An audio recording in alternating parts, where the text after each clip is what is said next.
Ammit did not rule a kingdom. She did not command armies of demons. She did not whisper temptation into human ears. She did not chase the dead through corridors of flame. In ancient Egypt, Ammit did something far more terrifying. She waited, not because she was weak, because she did not need to move. Movement was for the uncertain, for hunters, for creatures that might fail. Ammit was not uncertain. Ammit was the consequence. And in Egypt, consequence was sacred.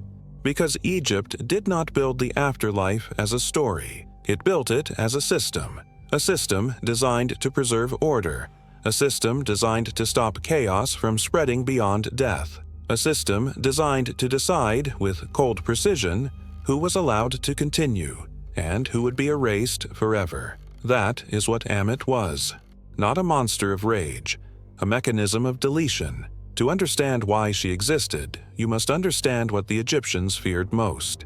It was not pain. It was not fire. It was not being punished for eternity. The Egyptians feared something colder. They feared losing continuity, losing their name, losing their memory, losing the ability to return. They believed there was a fate worse than death, the second death, a death so complete that nothing remained to suffer. No ghost, no shadow, no wandering spirit, only absence. And Ammit was the one who made that absence final. Modern stories want the afterlife to be emotional. They want judges who react. They want gods who listen. They want mercy as a possibility. But in ancient Egypt, judgment did not begin as a conversation. It began as measurement, a scale in the hall of two truths, silent, perfect, indifferent. One side held the heart, the other held the feather of Maat.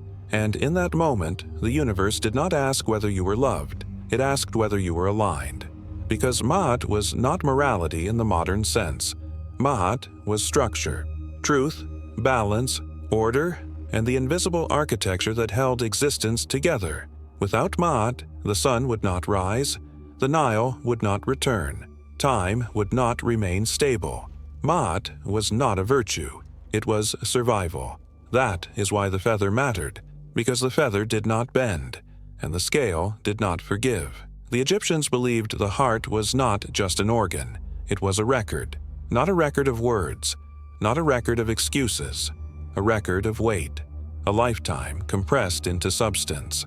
Every lie that became normal, every betrayal that became justified, every cruelty that became routine, not one sin, a pattern.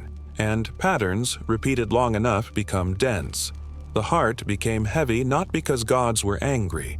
It became heavy because disorder accumulates. Like dust in a sealed room, like salt building in a riverbed, like shadows thickening at the edge of a flame. You did not notice it happening until the scale revealed it. The hall of two truths was not loud. No crowds, no screaming, no dramatic thunder. It was quiet enough that even your fear felt too loud for the room. Stone columns rose into darkness.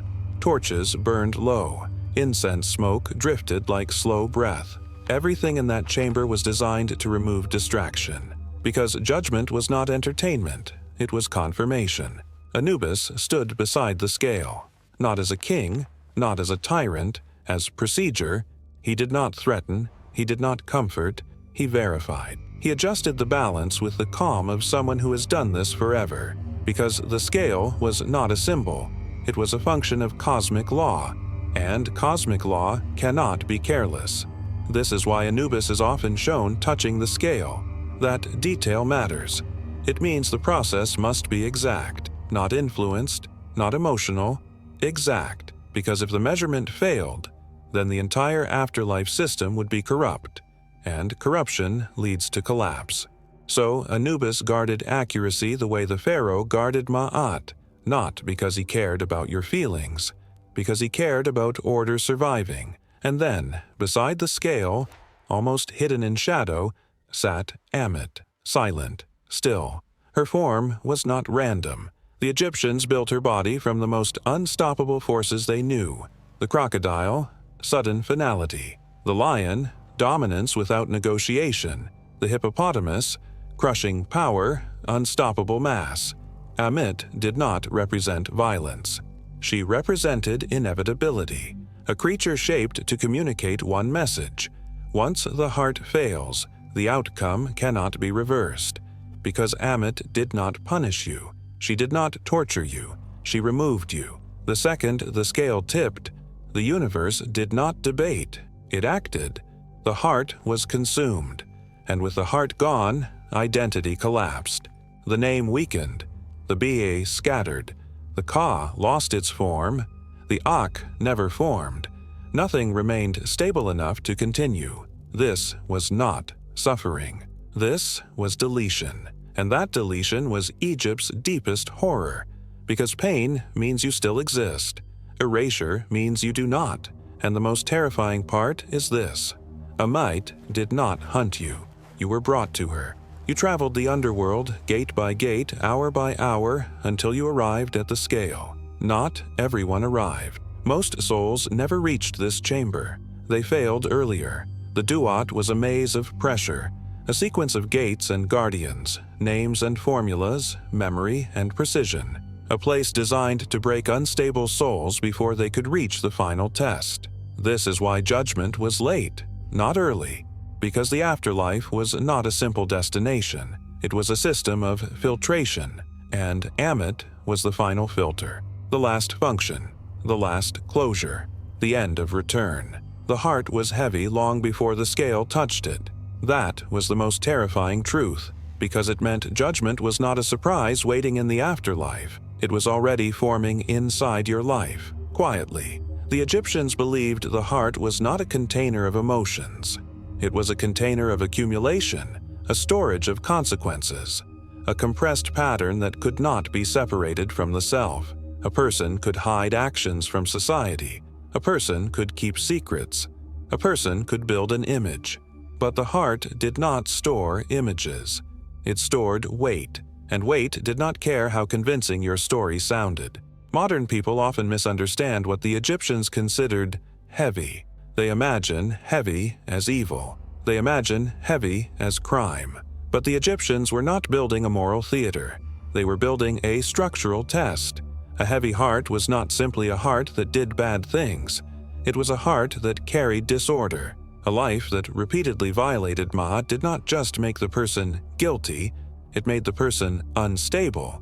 And instability in a fragile universe is dangerous. This is what changed everything. It meant Ammit was not waiting for criminals. She was waiting for collapse. Ma'at was not kindness. Ma'at was the architecture of existence. The Egyptians saw order the way an engineer sees a foundation. Without it, everything fails. The sun cannot rise on intention alone. The Nile cannot return because people hope it will. Order must hold, and order must be defended. Every day, every night. Even the gods fought to keep it alive. This is why the solar journey mattered. Because Ra did not travel the Duat for poetry. He traveled it because continuity required motion. Every night, darkness tried to interrupt time. Every night, Apophis rose as stoppage. And every night, the bark survived because order was maintained again. The Egyptians saw this as the true shape of reality. Chaos is never destroyed, only restrained. So, when the heart entered the Hall of Two Truths, it was not entering a courtroom. It was entering a machine designed to protect continuity. The feather was the minimum requirement, not perfection. The minimum, the lightest standard of true order. If the heart could not meet even that, then it carried too much distortion to continue. And the system did what systems do. It filtered. This is why the scale did not forgive, because forgiveness is emotional. The scale was structural. It did not ask what you meant. It revealed what you were. And the Egyptians feared weight because weight created failure in more than one way. A heavy heart did not only fail the final test, it endangered the entire journey, because the underworld was not gentle. The Duat was pressure. It was a sequence of thresholds built to strain the soul, gates that demanded exact words, guardians that demanded recognition, hours of darkness that intensified the longer you moved forward. The Egyptians believed a soul could weaken under that strain, not like a tired person, like a structure cracking under force. The Ba could drift, The name could loosen. Memory could fail. A wrong word spoken at a gate could stop the soul, and to be stopped in the duat was not to be imprisoned, it was to begin dissolving. This is why Egyptian funerary texts are repetitive. Modern minds call it superstition, but repetition is stability. Repetition locks identity into pattern. When a soul repeats the same declaration, it becomes stronger against fragmentation. The Book of the Dead did not exist to inspire. It existed to reinforce. To keep the dead intact while everything around them tried to break them apart. And the most terrifying danger was not a monster, it was forgetting. Because forgetting was fatal. The Egyptians treated names like anchors. A person's name was not just what others called them. It was the key that held them inside existence. To lose the name was to lose location. A soul without a name could not be recognized, could not be guided, could not be remembered. And in Egyptian thought, remembrance was not emotional. It was mechanical. Offerings fed the Ka. Words stabilized the Ba. Ritual kept the dead present and reachable. But if the name vanished, none of it could connect. This is why tombs were covered in inscriptions, why cartouches were carved in stone, why statues existed. Because they were not art, they were insurance. Against erasure, against the second death. And this is why Ammit's power was absolute. Because Ammit did not end your body. Your body was already dead. Ammit ended your continuity. She ended your ability to be held in place by memory. When the heart was devoured, the central anchor disappeared. Everything scattered, and scattering meant you could not be rebuilt. A broken pot can be repaired, but a vanished one cannot. Ammit did not break you. She removed you. This is why the Egyptians did not describe her as a ruler. She did not reign. She functioned. She was not worshipped like a god of mercy. She was feared like a law of physics. Because you do not negotiate with gravity. You do not beg gravity to change its behavior. You respect it, or you fall. Ammit was like that. Not a personality, a consequence. The moment the universe concluded you could not continue inside order. And perhaps the darkest truth of all, Ammit did not need hatred. Because hatred implies emotion. She needed nothing. She waited, silent, unmoving, certain. Because the scale did not lead to her by accident. It led to her by design. A final closure, a final end, a final erasure, so that eternity could remain stable for those who were aligned, so that Ma'at could remain intact, so that chaos would not leak forward forever. The Hall of Two Truths did not feel like a place. It felt like an ending, a chamber built to remove illusion, a space where nothing could hide behind noise, behind movement, behind distraction. Stone pillars rose like silent judgment itself. Torches burned low, not bright, as if light was allowed only in controlled amounts. Incense drifted through the air in slow spirals, turning the hall into something halfway between temple and machine. And in the center stood the scale. Perfect, not decorative, functional. The Egyptians did not imagine this scale as symbolic art. They imagined it as the device through which cosmic order protected itself. Because once the heart was placed on the pan, the universe did not decide. It revealed. Anubis stood beside it, calm as procedure. No anger, no satisfaction, no cruelty. His role was not to punish. His role was to verify, to ensure the measurement was exact. In Egyptian thinking, exactness was sacred, because if the measurement was corrupted, then justice would be corrupted. And if justice was corrupted, Ma'at would weaken. And if Ma'at weakened, the universe itself would begin slipping toward collapse. So Anubis treated the scale the way a priest treated ritual, with precision, with silence, with the deep seriousness of someone guarding stability itself. And the dead soul stood before the scale carrying one thing it could not escape, the heart. Not the physical heart, the metaphysical heart, the record, the compression of a life into weight. Some lives became heavy without dramatic evil. That was what the Egyptians feared most. A person could drift. A person could make compromises. A person could rationalize a small cruelty until cruelty felt normal, and weight accumulated in silence, not as guilt, as density, a thickening of misalignment, a buildup of disorder inside the self. The feather waited on the other side, the feather of Maat, and the feather looked almost too small, too light, too fragile to be feared. But that was the point. It was the minimum, the smallest, cleanest symbol of alignment. If the heart could not match even that, then it had no business continuing into eternity. The universe was not cruel, it was limited. It could not carry chaos forever. So the system filtered.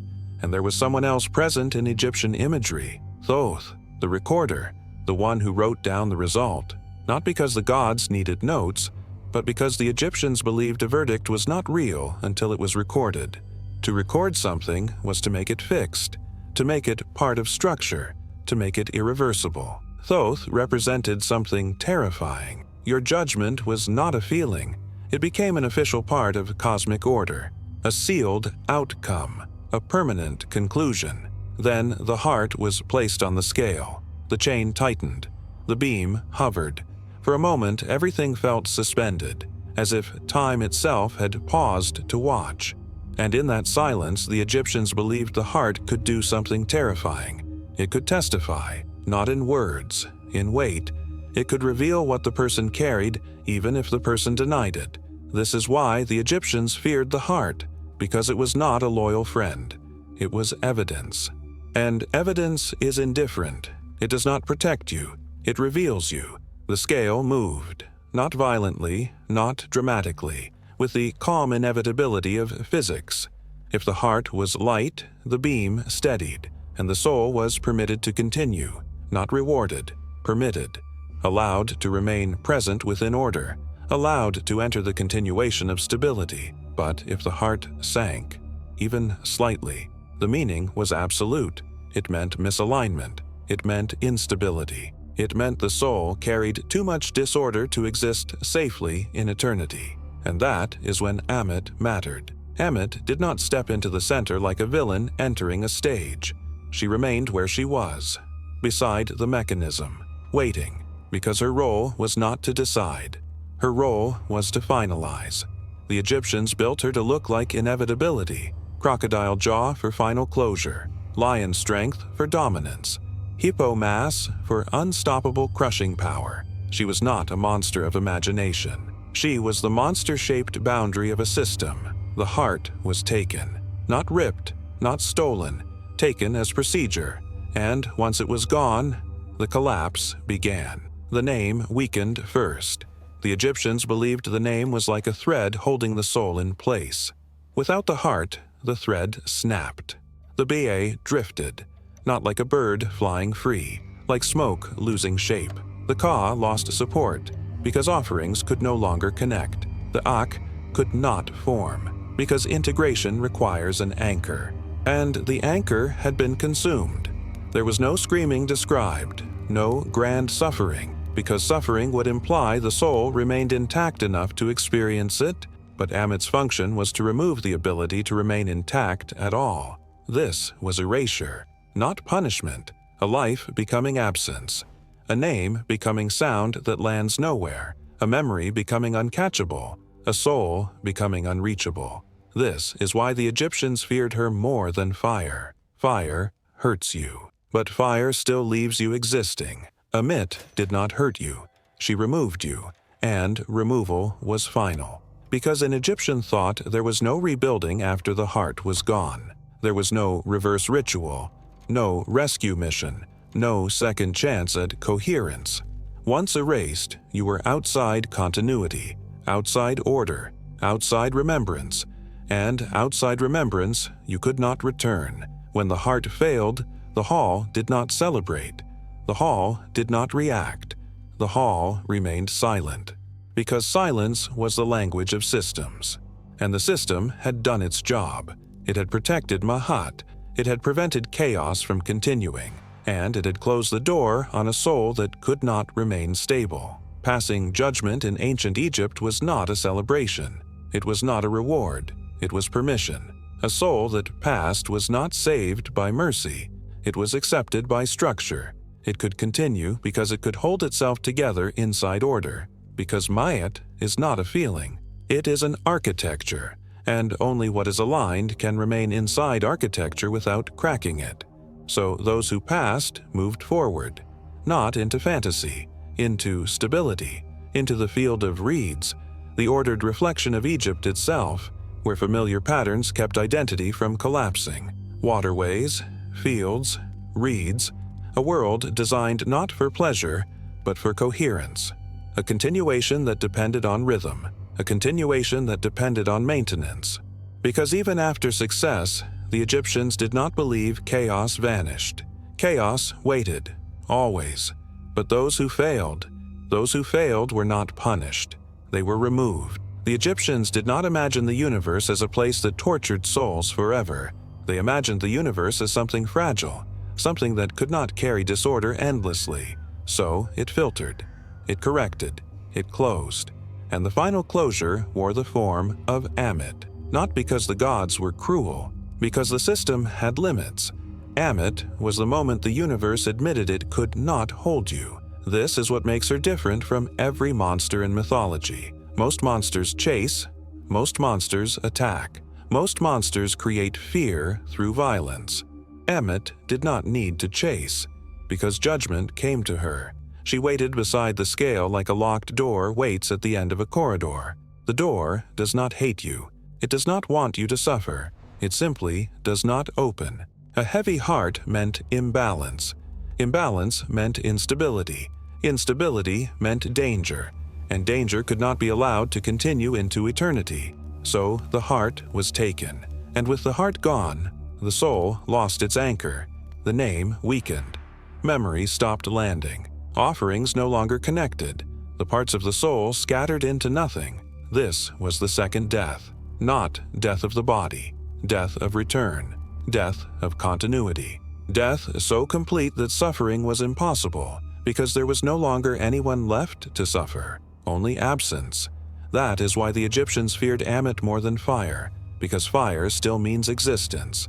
Ammit meant the end of being reachable, the end of being remembered, the end of still having a place in the structure of reality. A soul erased did not wander. It did not scream. It did not survive in darkness. It simply ended, and the universe stayed balanced. So Ammit was not the monster that punished souls. She was the monster that protected the system. She was the boundary between order and what could not be carried. She was the moment the scale tipped, and the feather stayed light, because the feather never changes. Ma'at never bends. The standard does not soften. It measures, and it reveals. In the end, Ammit is not the fear of death. She is the fear of collapse.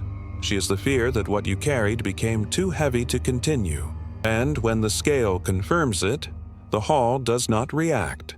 The gods do not argue. The monster does not rage.